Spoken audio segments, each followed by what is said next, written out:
Hello and welcome to another Mull It Over, a Hearthstone review show where we discuss key early game decisions by the Grandmasters, starting from the Mulligan. Today we discuss a deck that's slowly been rising in popularity throughout this season of GM, Highlander Hunter. Despite running no more than one copy of each card, the deck achieves consistency with its early development because about 2/3 of the cards played in most lists only go up to 3 mana. Now, for a deck whose primary game plan is to just play their best minion on curve, the Mulligan is usually pretty straightforward, but I think this is actually a good opportunity to discuss some fundamentals when approaching a Mulligan, whether it be for Highlander Hunter or any curve-oriented deck. So let's get right into it. Obviously, the ideal turn 1 plays are Blazing Battle Mage and Dwarven Sharpshooter, but when you're the aggressor, you don't necessarily keep them together because you would rather be scaling your threats instead of having redundant cards. Here we see Eddie toss the Sharpshooter versus Warrior and only keep Battle Mage. Sharpshooter isn't very powerful on turn 1 versus Warrior because the only minion it really threatens is Skyraider. Better to look for more powerful follow-up plays like Scavenger's Ingenuity or Imprisoned Felmaw. In contrast, Dwarven Sharpshooter is excellent on the play versus Demon Hunter because it disrupts a Blazing Battle Mage or Battle Fiend on the other side.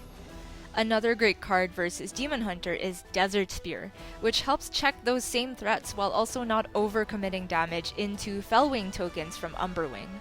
But since it's a reactive card, you don't want to keep Desert Spear against slower decks like Druid, as both Frosty and Dawn demonstrate against each other.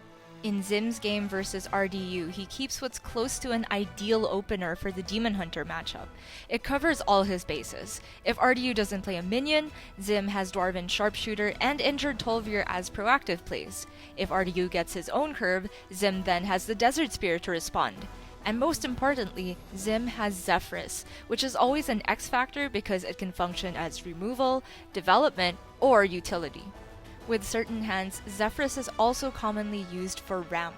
Against Priest, Zim keeps Boom Pistol Bully, a rather expensive card because he's laid out a plan of turn 2 Zephyrus, turn 3 Wild Growth, and turn 4 Bully. It also makes sense because his list has some extra top-end cards like Nagrand Slam. We see a similar game plan from Jarla in his game versus Silvername, which denies proactive plays like Shield of Galakrond and Fate Weaver. Although the bully gets checked by Time Rip, Jarla's ramp allows him to go for a back-breaking Dino Tamer brand coined out on turn 5. Like Zephyrus, Scavenger's Ingenuity is an excellent keep, even after its nerf, because in most cases it's a turn 2 and turn 3 play in one Mulligan slot, likely drawing a buffed Zixor or Diving Griffin.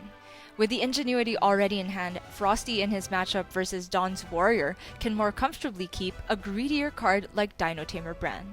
Speaking of Bran, despite it being one of the heaviest cards in the deck, it's kept in slower matchups like versus Priest and arguably Warrior and Druid too, because it's just that powerful and difficult to answer on the turn it's played. On the flip side, a cheap card that you should mulligan away is Tracking.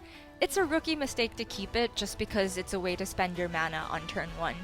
Keeping it to cycle for an ideal early play is inferior to using the slot in the mulligan itself for another shot at getting a 1-drop.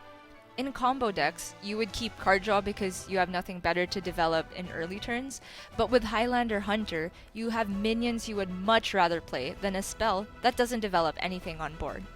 However, Tracking is solid later on to help fill out the gaps in your curve. I can't stress this enough. Making sure your curve is smooth is the way to win with this deck. You want to spend all your mana every turn.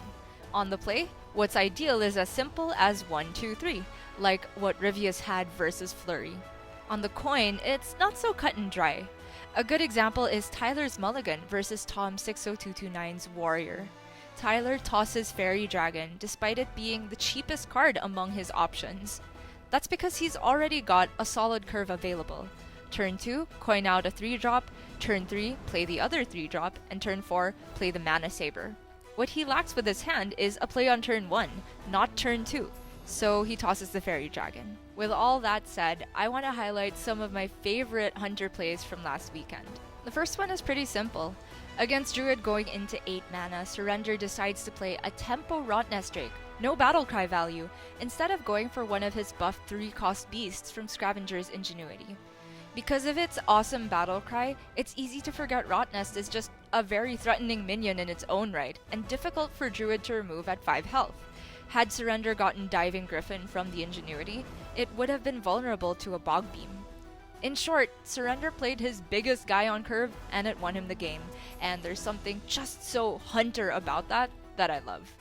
Next we have Zalae versus PNC's Demon Hunter, where Zalae keeps Rotnest Drake on the play alongside Zephyrus. I thought keeping the Rotnest was pretty greedy at first, but then I realized it's one of the only cards in the deck that swings tempo back in Hunter's favor against Glaive-bound Adept turns. And on turn 5, Zalae could have played his Drake for a 50-50 to kill PNC's Frozen Shadow Weaver, but instead he holds back and uses Kill Command and even Zephyrus for backstab to clear the board entirely. It's a lot of resources expended, but he's heavily rewarded on turn 6 when the Rotnest snipes PNC's first Glaive-bound. From there, Zalae's heavier cards put in the work and he won the unfavorable matchup. And finally, let's take a look at Muzzy versus ETC. Against Warrior, Muzzy keeps Scavenger's Ingenuity alongside Desert Spear and Varanus. I think this reactive keep is so smart for the matchup because Warrior can easily answer Hunter's proactive early threats with their weapons. So instead, Muzzy takes a slower approach with card draw in the early game, takes a turn to set up the Desert Spear, swings the board with Varanus on turn 6, and then coins out Zixor Prime for a game-winning board on turn 7. And that's it for this episode of Mull It Over. Quick disclaimer, I'm not actually the Highlander Hunter connoisseur among the casters. That would be Raven. And now you know why his segment is called The Curve. See you all next time.